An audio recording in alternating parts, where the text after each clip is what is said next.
Ọ bụ nnọọ nkụzi ndị ụka Kraịst na mmadụ inwe mbugo enu na ndụ a na mbawanye bụ n'aka Chineke ka o si abịa. Ọ bụ na nkwenye a ka omelọra amaala ma bụ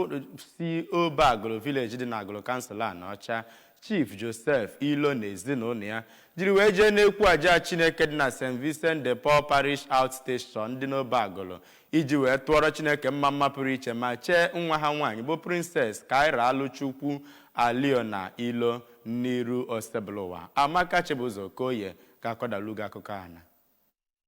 Mgbe ọ na-ekwuzi okwu Chukwu na aja misa ahụ ka ụkọchukwu nke bịara abịa bụ Reverend Father Charles Atụa siri na ọ dị mma ka e were Chineke wee filisi n'ihi na mgbe mmadụ na-eme nke a na Chukwu na-edu ya bụ onye. Mgbe ọ na-ekwuzi okwu ka agbasasịrị aja misa ahụ ka onye eze ọdịnala nke Agulu Igwe Innocent Obodakọ onye nke nwere obi aṅụrị wee nyere ya bụ nwoke na-eme mmemme bụ Chief Ilo siri na ya bụ Chief Ilo bụ ezigbo nwa ya nwoke onye nke na-adọnyere ha ukwu n'ihe gbasara mmepe na ọganihu obodo ma sịkwazịa na ọ na-eweta amụma dị iche iche ma hụ na arụsiri ya bụ ọrụ. N'otu aka ahụ ka onowu nke ya bụ obodo bụ Chief Paulinus Anagbọsọ kwupụtara na Chief Ilo bụ nwa ha nwoke nke na-eji obi aṅụrị enyere ndị mmadụ aka ma sịkwazịa na ọ na-ahụ na obodo Agulu na-enwe mbawanye na ọganiru ma yọọ Chineke ka onye ya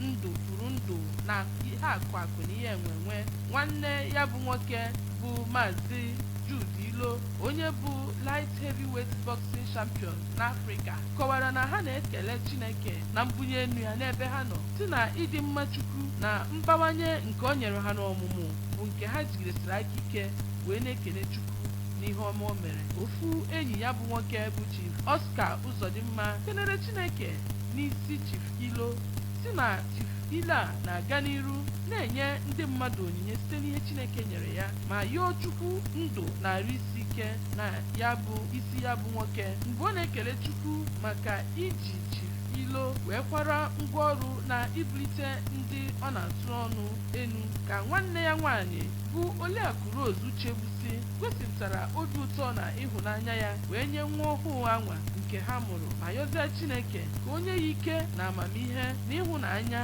na nghọta iji wee too n'egwu ya bụ Kraịst. Ya bụ nwoke merụbere mmemme a bụ Chief Ilo na Oriakụ ya bụ Chiamaka si na ọ dị ha mma n'obi ikene Chineke maka mbawanye ya na mbunye enu nke ọ na-ebunye ya mere